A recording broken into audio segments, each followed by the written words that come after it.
Hello, how are you doing? And welcome back to the Big Nose podcast. This is episode 2 of this podcast, and I am very welcome to have you here. This week I review a number of news items that you may have come across and review them in my own unique way. The podcast has introduced a new segment, a segment where I interview a guest, and this week's guest is Dublin's own Colm Gavin, a musician, singer-songwriter, and this week I sat down with him over Zoom and interviewed him and had a chat with him in regards to all of the COVID-19 restrictions that have affected him and his industry, and got his thoughts on how going forward this might be addressed. But first, let's talk about what happened this week in Ireland. I think the biggest story that was on all of our news feeds this week was going back to Sunday evening when we all learned through WhatsApp, Facebook, Instagram, or the 9 o'clock news that the country was about to go down to level 5. We all were a bit panicked, we all were a bit scared, and Tony Holohan was coming back with a bang. We had known Tony was coming back, and we were looking forward to the saviour, and there was stuff going around in terms of what was going to happen. But I don't think we expected as a nation that we would be facing into going from a level 2 or 3, depending on where you lived, to a level 5, a full shutdown of basically everything bar schools. From that, Monday came, and we kind of got more detail. Well, we got some detail in terms of what the government knew about the announcements that NPHET were making and sounding out. Clearly this was a leak from somewhere within government departments. Stephen Donnelly was there, Leo Varadkar there, and then we learned that Micheál Martin was going to make a public announcement. I think looking back on it, there was a lot of misinformation, if I can use that phrase. I think fake news is something that you'd be put out there, but I think looking back on how it was handled, maybe it was a case that we all knew we needed to do something, and maybe with Tony coming back into the fray and we all having a level of appreciation of how he had handled the situation up to this point before he left, that we felt that if Tony's saying level 5, what the hell's going on? And I think NPHET, in terms of themselves, they were able to see further down the road and see what was going to happen. And my personal opinion is that yes, there is a level of need to bring in tougher, harder restrictions, but at the same time balance that with having an economy in which we can sustain jobs, employment, cash flow and business. And I think over the 24 hours between Sunday, Monday and Tuesday, a lot of this kind of played out in a public domain which probably wasn't exactly what we needed.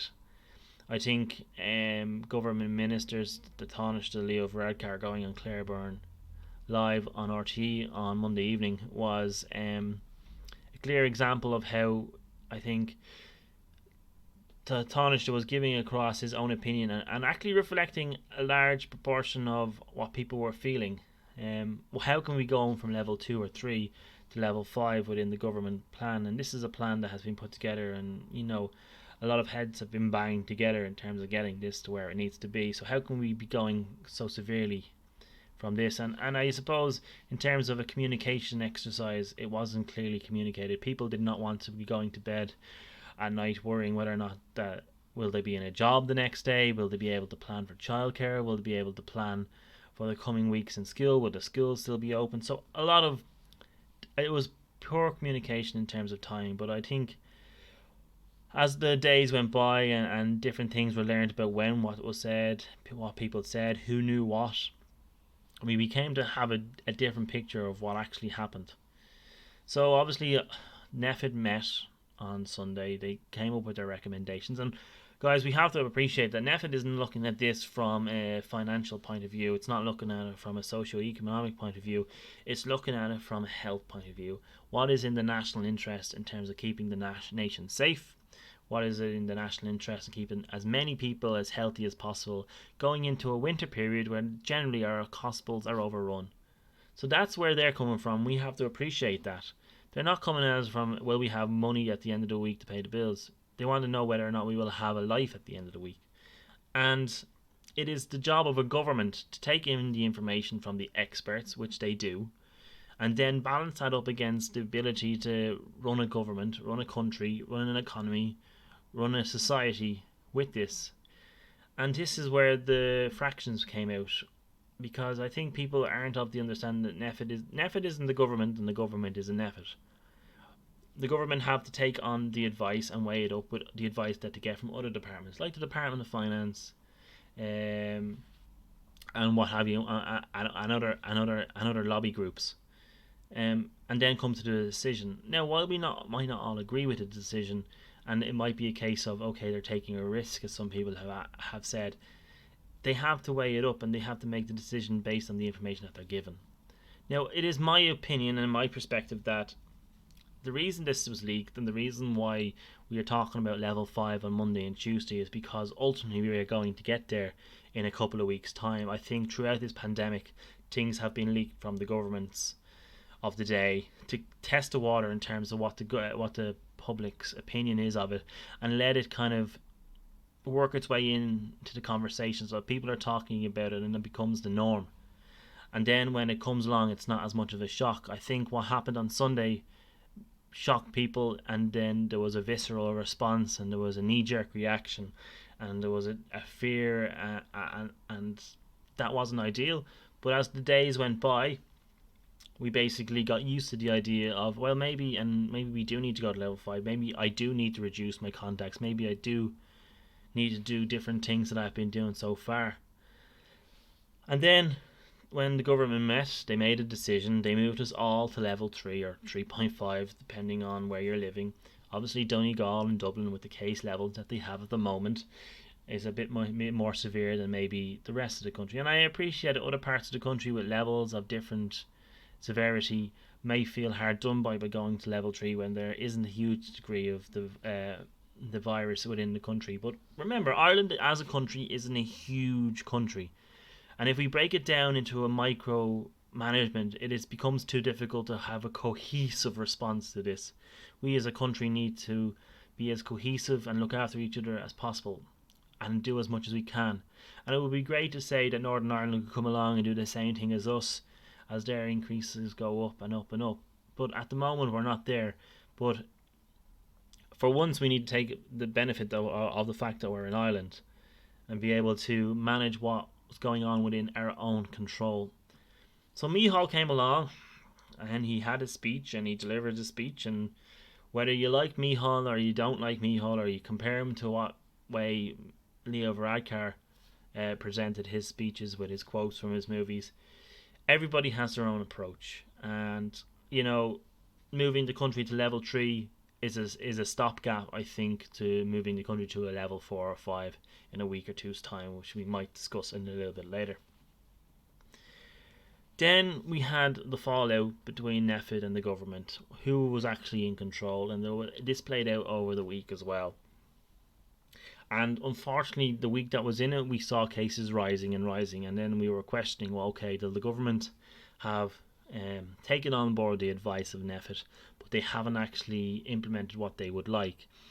And at the moment, we are seeing increases in the case numbers, and unfortunately there on Saturday we saw the cases rise above 1,000 for one day, and that is terrifying. And if you reflect on that, and you're saying a week ago NPHET were saying go to level 5 because we're in a bad situation, and now we're at double the amount of cases we had last week, surely we need to be listening to NPHET. And this is what's going to happen, guys. This is what, in my opinion and my perspective, is that we will be at level 5 come Halloween.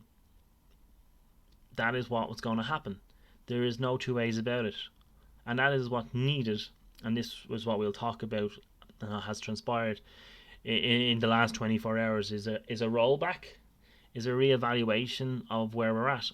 And guys, you have to accept that this is a pandemic. It is a very fluid situation. Decisions that were made last week will not necessarily apply to this week. It is an ever-changing and an ever-developing situation, and it is so fluid. So people will make decisions at a time based on the information that they have, and they may need to roll back on that. What we don't need is people digging in on decisions that they're made and hold them just for the sake of digging in. We need to be flexible. We need to be saying, okay, there's new information, there has been a development in this, and we need to move forward. Stephen Donnelly, Minister for Health, was up in the Dáil, and he was given an explanation of what he knew when he knew, and really it was a distraction from the main issue. Basically, we got the realization that the government is the government and NPHET is NPHET, and there is a division of between those two, which is appropriate. I think I understand that NPHET has a job to do, and I just understand the government have to govern. In the last 24 hours, Leo Varadkar has come online and saying and has raised the idea of a circuit breaker, an idea that we could go into a lockdown for 3 to 4 weeks in an effort to suppress the virus within the society. I'm not completely against that. I understand that the ramifications it has for business and it has for employees. But if we want to have some sort of Christmas, or if we want to have some sort of impact on the virus, we need to do something quickly. And then we can reevaluate where we are maybe in the new year and come up and give the hospitals more time, as well as we did during the summer. We got down to 4 or 5 cases a day at one stage, and that's where we need to go to now. I think for Leo Varadkar is showing a level of flexibility in terms of rolling back. Okay, you can phrase it as a U-turn, you can use emotive language, but that's where we're at.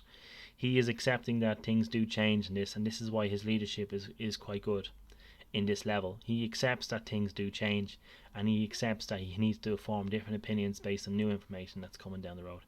Now, I'm not saying that NPHET is giving new information. I'm just saying that it is a weighing up game, and that's how we have to go about governing.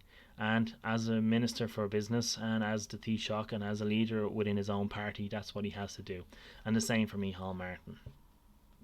In terms of the week going forward, who knows what's going to happen. My opinion is that we might see the schools close on Friday for a 3-week period, a week either side of the midterm break, and we might see a country go up into level 4 or 5 towards the middle of the week, maybe a Wednesday.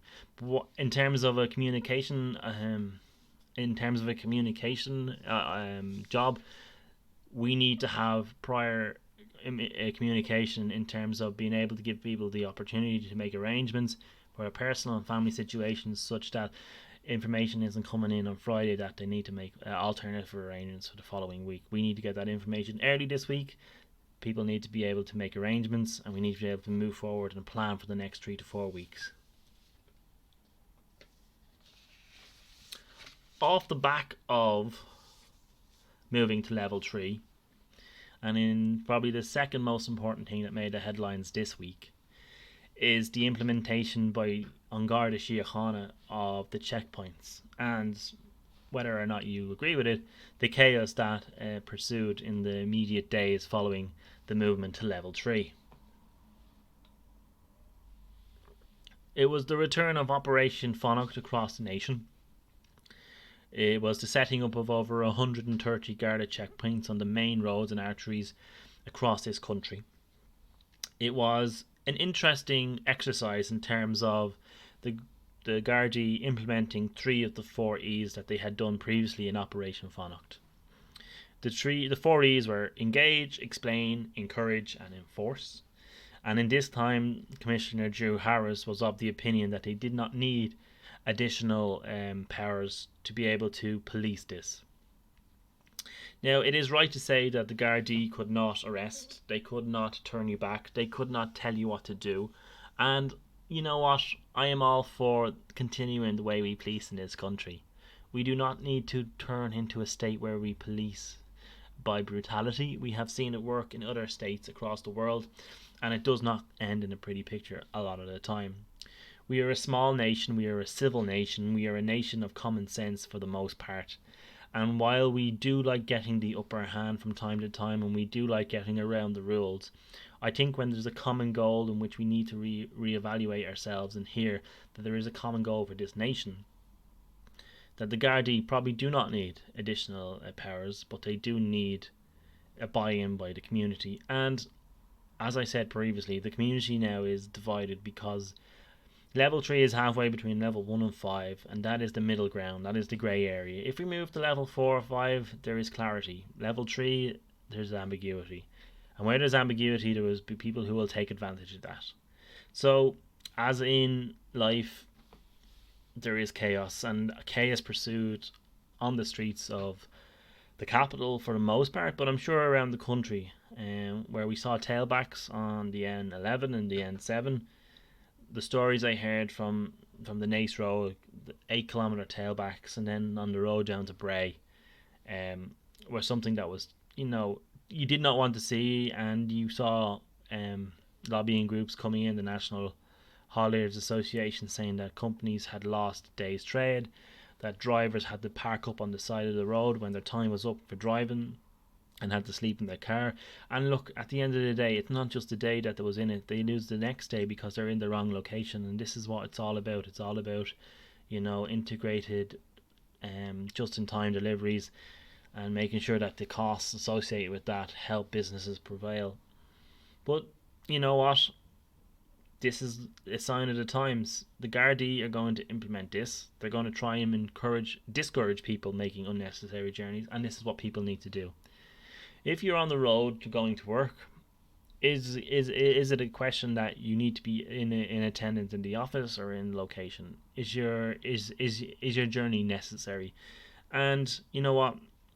We all want to get away on a holiday, and we all may have booked staycations. I know myself, I booked 3 or 4 staycations, which of the vast majority, I think, of the 4, I've gone on 1, and I've had to cancel 3, and there's no likelihood of the one for the bank holiday going ahead, so I've had to cancel that. And people need to be, of the opinion of what is it in the greater good. What we do now helps us then experience later on in the year, and hopefully this focus on Christmas is something that we can all buy into as a nation. We as a nation are unbelievably good at doing Christmas. It buys into the core of our personality as an Irish person, coming together, celebrating the good times, identifying what is important to us, coming together, sharing a drink, sharing some food, gathering around, and a lot of us have big families, and we come together once a year, because of work and travel and the busy pace of life. Okay, this year might be a little bit different, but the Gardaí are going to continue with these checkpoints, and I know that off the feedback that they received from basically the society as a whole, they adapted their checkpoints later on in the week, and they augmented certain parameters in which they were using. But the Garda checkpoints are here to stay. Level 3, they will be here.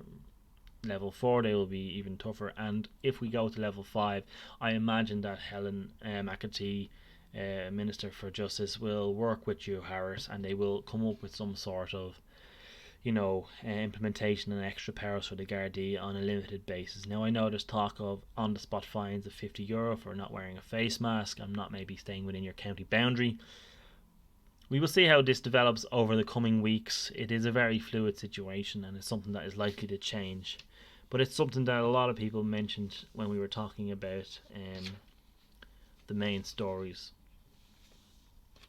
Just listen to the guards. As much as you might not like them, they're doing a job. It's not an easy job. It's not a well-paid job for the most part. And while a lot of us might not like them and find them quite irritating, it's in the national interest. So just let's all get on board together. I suppose this podcast can't really go a week by at the moment, considering the time of the year we're at in terms of presidential elections.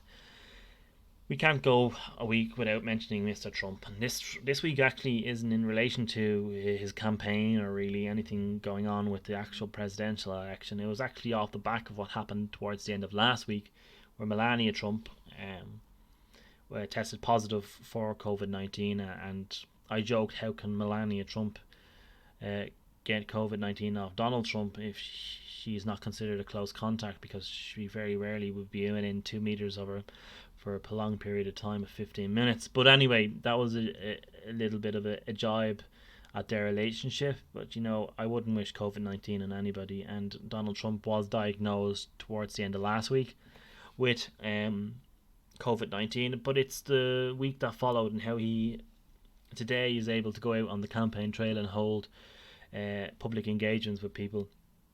The story basically dominated this week in terms of him going from hospital back to the White House. His doctor, Dr. Sean Connolly, I think it is, basically was his publicist towards the start of it, saying that he's fatigued, but he's responding well and he's in good spirits. He was moved down, I believe, by Marine One from the White House towards the end of last week to the Walter Reed Hospital in Washington D.C. Taking, I think it's a 10-mile commute. Taking a helicopter seems a bit over the top, but the big note that everybody mentioned in the news is this is the first time we saw people around him wearing a face mask, as in a lot of the staff on Marine One, a lot of the special agents were for the first time seen him were wearing face mask, and there wasn't anybody not wearing a face mask, and it was noted that he himself was wearing a face mask. So at one stage arguing that face masks don't work or they don't really protect and that there's no need for them, then going to everybody, it's a quick change, and we know what Donald Trump is like, and and I'm not going to go down that rabbit hole in terms of debating what Donald Trump does and doesn't do. But it was just, the optics of it was very interesting, and a lot of people commented on the fact that they had seen pilots and special services and Marines wearing all this face mask that they hadn't previously.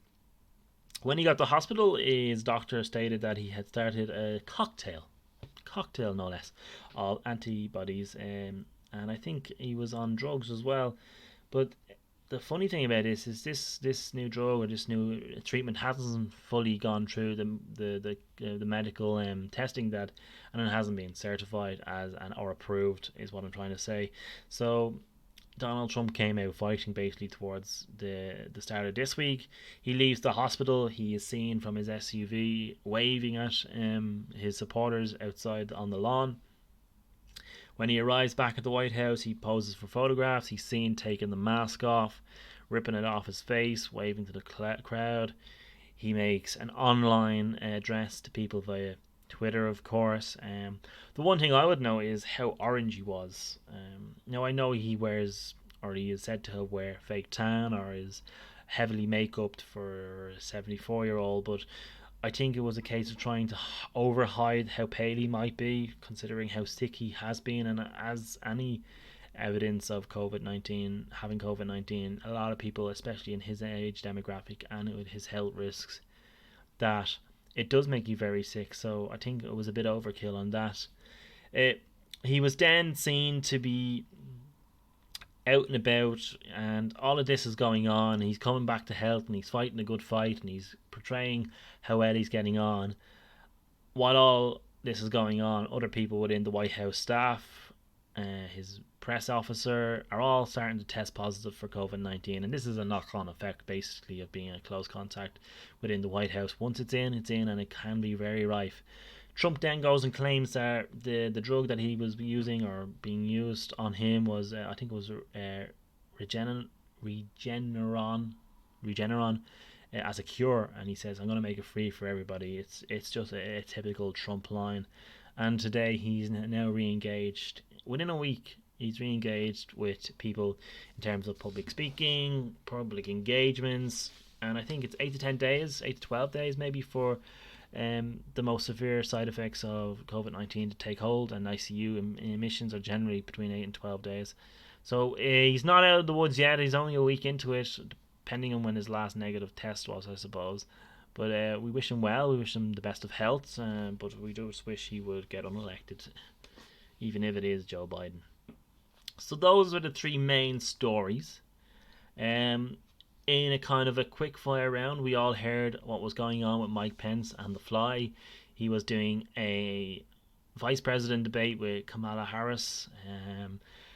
It was very boring in terms of the stalemate that they had, but the biggest thing I noticed between that debate was, if you compare it to the presidential debate, I think those two guys, especially Mike Pence, looked more presidential and more courteous and had a better decorum about it than, say, Donald Trump and Joe Biden. And you know what, there's a little bit of hope in that regardless of who wins, you'd like to think that there is some hope within American politics that they're 4 years down the road, should Trump win, that the replacements will be a bit more presidential. In terms of the debate itself, we all know about the fly landing on Pence's head, and that was really the biggest meltdown that created across I think it was Twitter.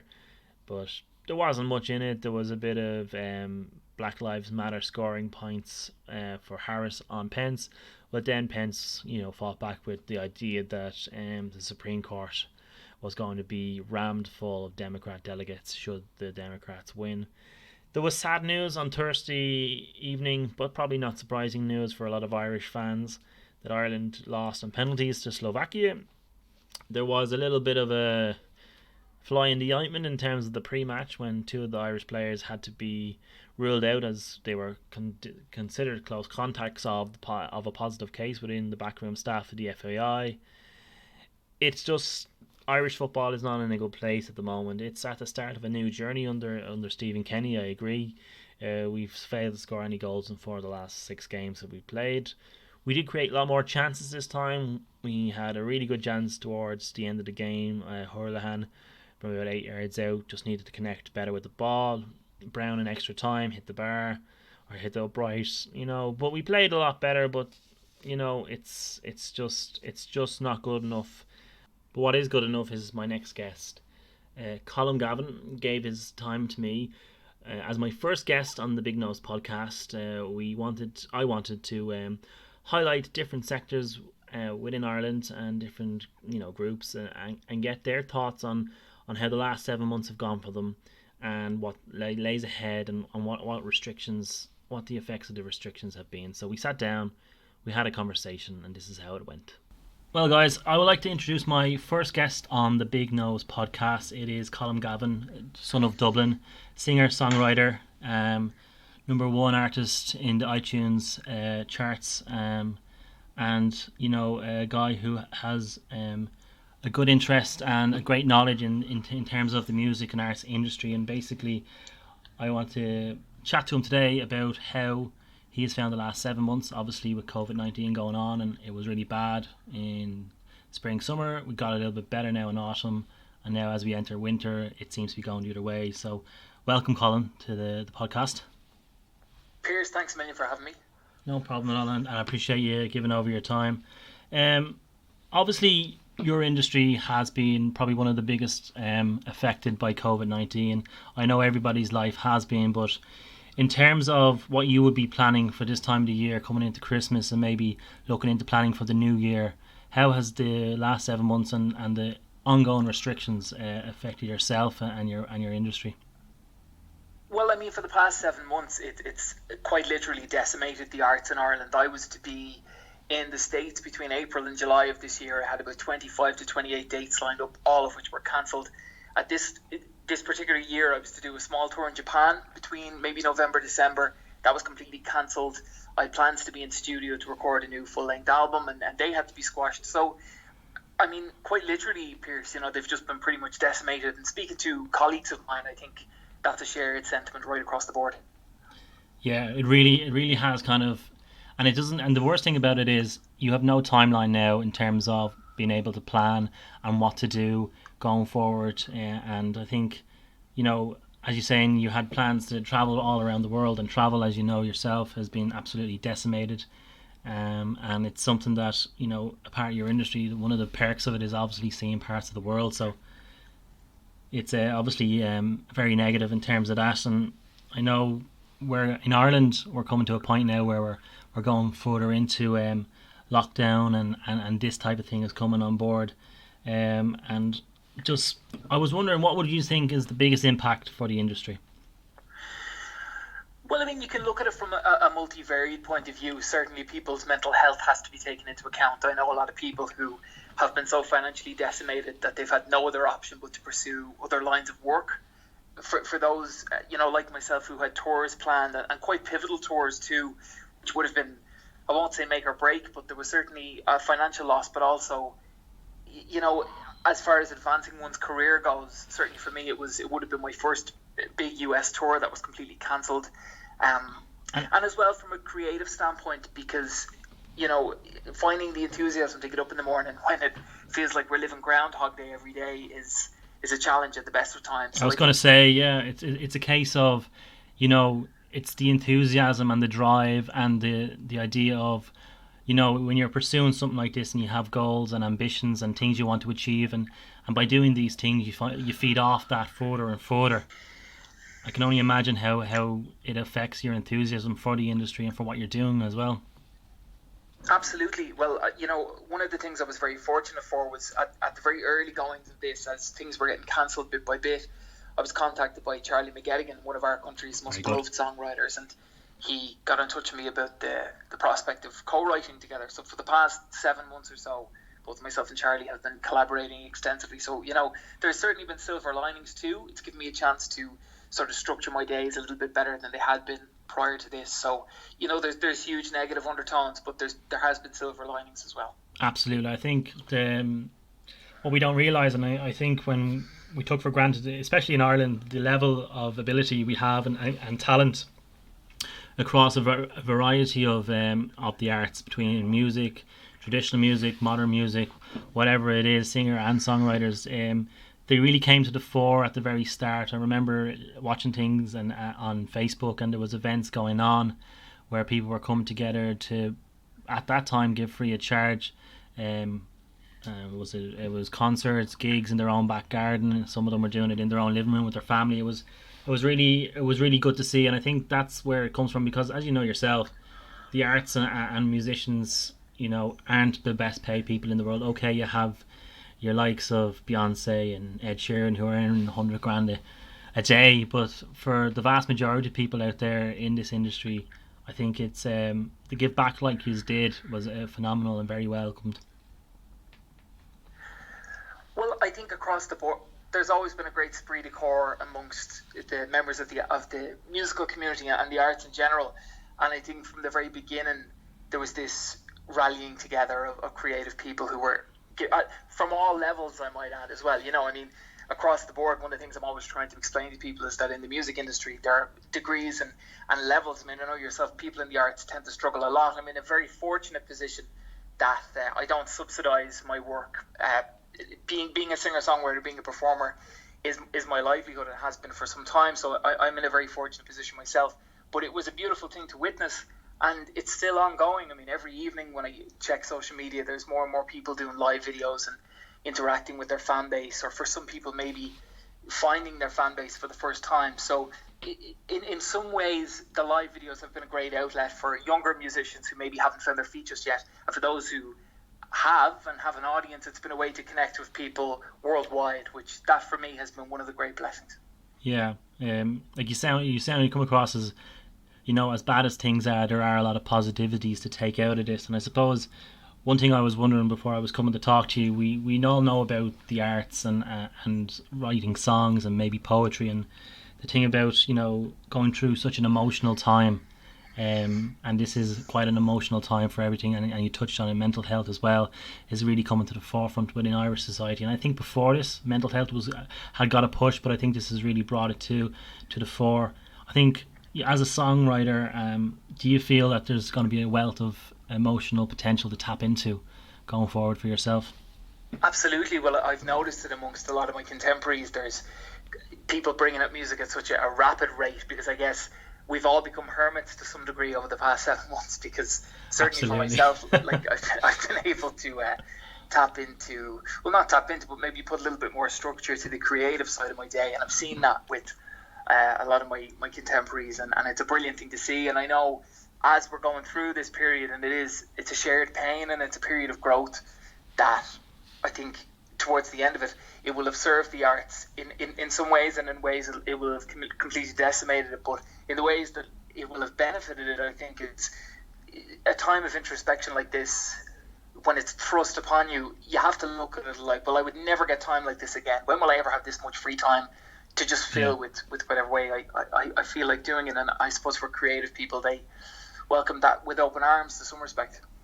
Yeah, it's kind of it's a forced reflective period for a lot of people, and people who maybe always wanted to maybe write a book or write poetry. And I think, as you said, it's people like you and your contemporaries we might lean upon in terms of constructing a narrative for us in terms of what we're going through, and maybe probably structuring that in a way that a lot of us can't. We rely on people with your talents to do that, I think. Well, Piers, from the very beginning, it was the whole gamut of emotions amongst anyone who I spoke to. There was initially a lot of anger, there was a lot of frustration and distress, and there was a real deep sense of melancholy somewhere between April right through to June, where people, especially small business owners, were looking at this as if to say, well, I'm going to have to lock up shop and que sera, sera. And, some people were able to look on the bright side and some weren't. And I suppose as far as developing a narrative goes, someone said to me recently, this year is going to make one hell of an episode for reeling in the ears. Absolutely. And the music will be great to it as well. One of the things I find about listening to Reeling in the Years is listening back to not just what was going on at the time, but the music that was actually out at the time. And you realise I'm 30 this year, so I'm kind of getting on in Reeling in the Years, kind of music wise. But it's definitely something that's going to be dominated by this. And I hope that going into 2021 we see a less and less and less of this. But I suppose looking to the future for yourself and for your industry, a big moneymaker, and you've touched upon it yourself, is doing tours, going out into the community, promoting your music, promoting your brand, so to speak. I suppose in terms of, say, the vaccine doesn't come for another 18 months, we're going to have to live with this. We're going to have to develop ways and means of trying to deal with it. And how do you feel the likes of gigs and concerts and live performance might develop into the future? I think to some extent there has to be a degree of compassion. I was watching something on FM 104's Facebook page earlier where they showed it was a funeral of a woman's husband, an older woman in some part of England, and her two sons came over during the funeral. Now, they were all socially distanced. They came over to console her, to hug her, and one of the staff of the church insisted that they move apart. And I just think where there's that lack of compassion, even at an instance like that, where a woman saying farewell to her husband of however many years, I think it's that lack of compassion that's right the way through, even in government decisions. I understand this is a serious thing. I understand that there are people who are very vulnerable in the community, and we have been doing as much as we can. I know there's those who haven't. There's those who haven't been abiding by the rules. But I think ultimately, if we're staring down another 18 months of this, there has to be some degree of compassion, which typically our government up until this point hasn't been quick to show. But life, things have to move on in some respect, whether it be socially distant or not.